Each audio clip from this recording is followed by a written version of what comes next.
छोटी सी कहानी। ये कहानी अमेरिका के एक कपल की। पति पत्नी के बीच में रिश्ता ठीक नहीं चल रहा था, रोजाना अनबन होती थी, झगड़ा होता था और बात तलाक तक पहुंच गई। तलाक की नौबत आ गई। जब तलाक हुआ तो पति को पत्नी को एक सर्टेन अमाउंट देना था। वो पैसा इतना ज्यादा था कि इसने सारा पैसा दे दिया और अपने पास में देखा, जेबें टटोली तो इसके पास में मात्र और मात्र $70 बचे। $70 में होगा क्या, ये समझ नहीं पा रहा था। इसने अपनी जिंदगी को देखा पलट करके तो समझ में आया कि पर्सनल लाइफ तबाह हो गई है। रिश्तों के नाम पर कुछ नहीं बचा, पत्नी चली गई और पैसे के नाम पर इसके पास में सिर्फ और सिर्फ $70 थे। इसको एक ही ख्याल आया कि दुनिया छोड़ करके चला जाता हूं, मर जाता हूं, जान दे देता हूं। ये ख्याल इसे आया ही था कि दूसरा ख्याल आया कि मेरे पास में $70 बचे हैं, थोड़ी मौज मस्ती करता हूं, फिर मर जाऊंगा।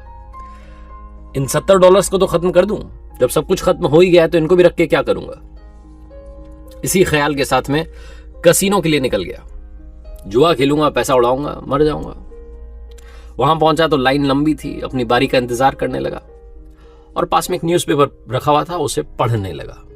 उस अखबार में इसे एक बड़ी खबर दिखी जिसमें लिखा था कि सरकार ने एक बड़ी खदान को, गोल्ड माइन, जिसमें सरकार ने सोच करके खुदाई करना शुरू किया था कि सोना निकलेगा, उस माइन को नीलाम करने का ऐलान किया है।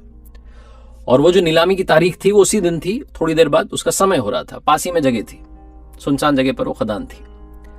इसने जब वो पढ़ा तो इसे लगा कि जुए में पैसा लगाने से अच्छा है एक बार यहां जाता हूं, नीलामी में शामिल होता हूं, कुछ तो अलग करूं।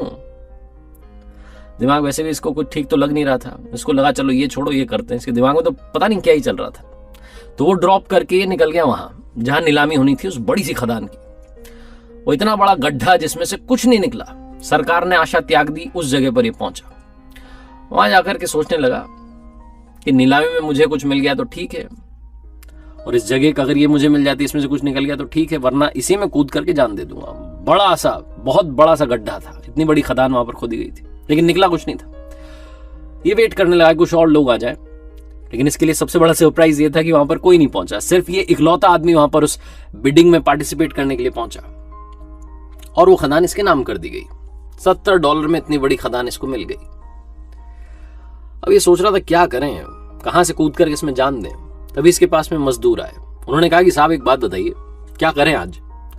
हमें आज का तो पैसा मिला हुआ है, आज शाम तक की खुदाई का हमें पैसा मिला हुआ है। आप कहें तो हम, क्योंकि अब आप इसके मालिक बन गए तो आपसे पूछ रहे हैं, आप कहें तो खुदाई कर लें, थोड़ा बहुत खोद दें या फिर जाएं वापस। तो इस व्यक्ति ने कहा कि जब आपको पैसा मिला ही हुआ है 5 बजे तक का, शाम तक का, तो आप खुदाई कर दीजिए। अभी तो 2 ही बजी है, ये 3 घंटे आपके पास में, खुदाई चालू करिए। मजदूरों ने खोदना शुरू किया। लगभग उन्होंने 3 फीट खोदा और सबसे बड़ा सरप्राइज ये था कि सोना निकल गया। ये व्यक्ति उस गोल्ड माइन का मालिक था। आने वाले वक्त में बहुत बड़ा मिलियनेयर बना। जब एक बार इससे किसी ने पूछा बाद में कि जिंदगी और मौत के बीच में अंतर क्या है, तो इसने कहा कि सिर्फ 3 फीट का अंतर है। छोटी सी कहानी है, मजेदार सी कहानी, लेकिन हम सबको सिखाती है कि जिंदगी में थोड़ा सा टाइम दीजिए, धैर्य रखिए, सब कुछ ठीक होगा। जब सब लोग आशा त्याग देते हैं, अगर आप आशा रखें, अगर आप उम्मीद रखें, तो जिंदगी में कमाल होता है। उस सोने की खदान के पास में कोई नहीं पहुंचा। लोगों ने सोचा कि गड्ढा है, इतने बड़े गड्ढे को लेकर के क्या करेंगे। उस नीलामी में अकेला आदमी पहुंचा और इसने खुद भी जिंदगी की आशा तो त्यागी हुई थी। इसे लग रहा था कि चलो एक बार ये कोशिश और कर लेते हैं, इसमें और पैसा लगा देते हैं। एक छोटी सी किरण थी इसके पास में उम्मीद की, और ये तो ये भी सोच रहा था कि जो होगा देखा जाएगा इसमें। लेकिन ऊपर वाले के पास में इसके लिए कुछ अलग प्लान था और उन्होंने इसकी जिंदगी में कमाल कर दिया। थोड़ा सा वक्त देंगे, चीजें अपने आप ठीक होंगी। थोड़ा सा सब्र रखेंगे, आपका भी टाइम आएगा।